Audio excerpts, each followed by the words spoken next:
I am the Tofu Golem. Please enjoy the video. In this video, I will explain how to connect buttons in Figma. First, let's grasp the core concept of interactive components. These powerful elements allow you to build dynamic user interfaces with ease. We'll start by creating a basic button, then explore how to define its different states, such as when a user hovers over it or clicks it. This foundational knowledge is crucial for building engaging and responsive designs. Now let's build our interactive button.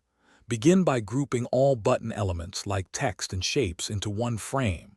Next, convert this frame into a main component, making it reusable across your design.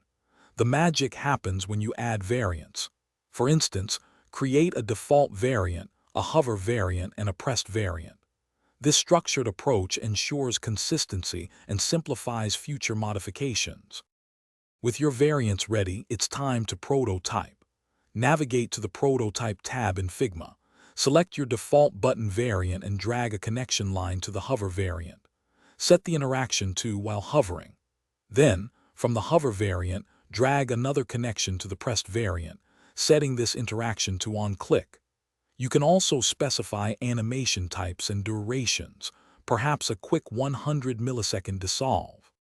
Finally, let's test your newly connected button. Click the play button in the top right corner to open the prototype preview. Interact with your button by hovering and clicking to see its states in action. Pay close attention to the transitions and responsiveness. If needed, return to the Prototype tab to fine-tune the interaction details, perhaps adjusting a delay by 50 milliseconds, ensuring a polished and intuitive user experience for everyone. Thanks for watching. Consider subscribing if we helped you today.